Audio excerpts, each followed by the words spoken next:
What's good, YouTube? Your girl Leela here. And I'm just walking this morning because I feel like I haven't walked in days. And I don't want my legs fucking up. My legs are already fucking up. My hip hurts. So I don't want to get in more fucked up conditions. So I'm just trying to take a little walk this morning. And I figure I'll talk about my issues while I'm taking this little walk. And one of my issues this morning that was weighing in heavy on my heart was what happened with my brother. And for those of you that don't know, he was shot at 10 times by Hampton Police Department, hitting him 8 times, causing him to bleed out and die. So, yeah. So, all right, for the people that's not aware of what happens when a family member dies because of police force, you have 2 years to sue, and then after that, you can't.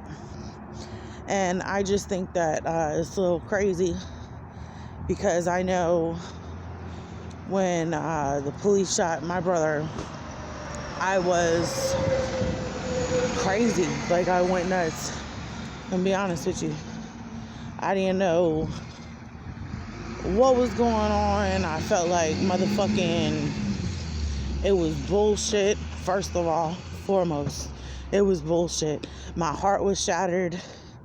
I had to explain that to the kids. I mean, when I got the phone call, the kids knew right then and there because they were there. And I was screaming and I was crying, and it's a lot of emotion. It's a lot to take in. It's a lot to deal with. And I was 24 at the time. And I feel like 2 years ain't long enough to get your shit together, to grieve for your loved one, and, to get a lawyer and to sue the state, because I had so much shit going on in my life. Every time I would go up to my brother's grave or whatever, well, the little place that he died, Hampton bus station, I just felt like I was being harassed by the cops at that time. My sister Stephanie can tell you as well, because she went with me a few nights to light his candles, to pay respect. And I just wanted to get out of Hampton. And when I came back, of course, when I did seek, a counselor, a legal professional, about, going forth and suing the state, they said that the state already went through the court procedures, and of course, since the family didn't step up, then they found it to be justifiable. But I don't find anyone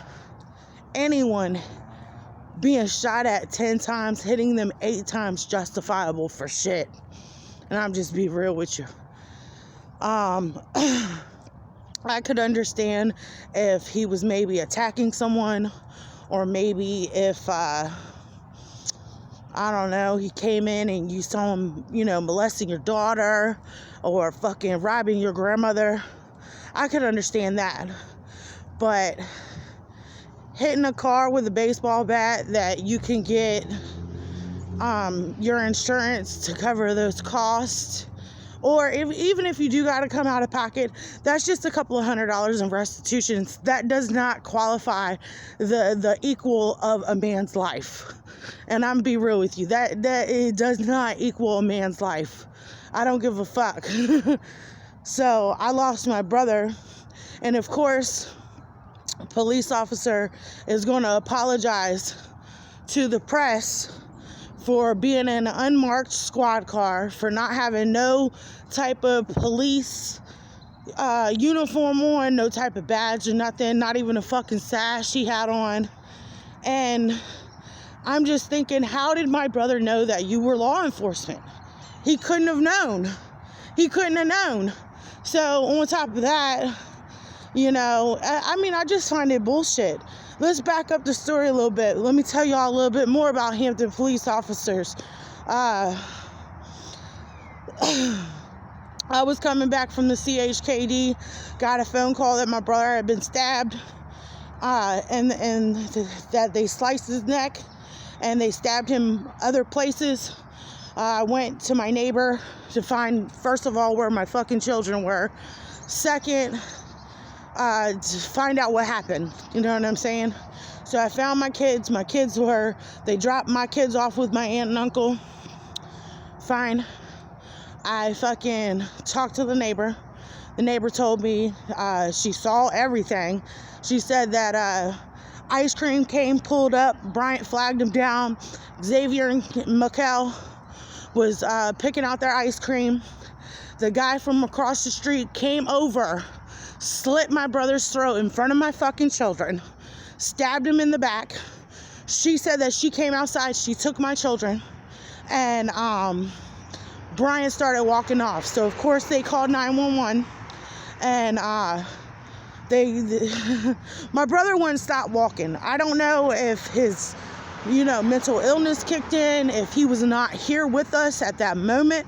I don't know what happened. I can't tell you what happened. He ain't here, and he can't even describe what happened. So this is what I know. All right. So Bryant kept walking, and I guess the police were calling him to get looked at by the paramedics. So instead of, coming up to him, I don't know, maybe even football tackling him. I don't know. No, I'm not a cop. I've never had special training. So I can't tell you what he should have did.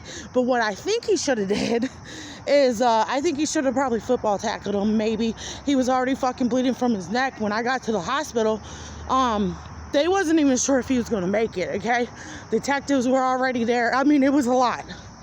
Okay. So, I'm still finding out information, and they said, yeah, Leela, they had to taser him to get him in the ambulance. And I'm like, he's already fucking bleeding out from his fucking neck and his back. I saw his shirt, it was drenched in blood. They had to use that as evidence, but my brother didn't file charges, so everything was dropped. I mean, you would think that the Commonwealth would pick this up, but they didn't. And the guy that stabbed my brother was a 65-year-old man. And he lived across the street from us, and he was a fucking registered sex offender. I looked him up back in 1995. He had went to jail for 7 years for rape.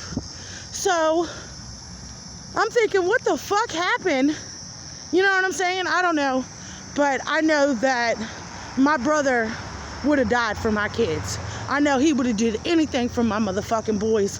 But I don't understand how Hampton Police Department, this man is already fucking bleeding, dude. When I get to the hospital, I see my family there. I see the fucking detective. I'm fearing for the worst. I'm thinking this is it. Nope, police shot him. Not even a year after that happened. It's fucking crazy.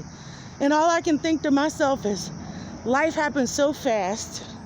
Like, life is so unfucking predictable. You know what I'm saying? And I don't know. I saw this car turned around and kind of freaked me out for a second. I don't think 2 years is long enough to grieve over your family and to have your shit right in your mind to fucking sue the state. I mean, come on now. I should have sued the state. I should have left my feelings aside. I shouldn't have left. I should have fucking did what I had to do. And I didn't. And now my whole damn family's paying for it, because if we would have won, we would have already got the lawsuit by now. Life would have been good. I would have paid the lawyer off. My kids would be here. Life would be good. But no, I didn't. And I think that Hampton, the whole fucking city, has my family cursed, and it is what it is.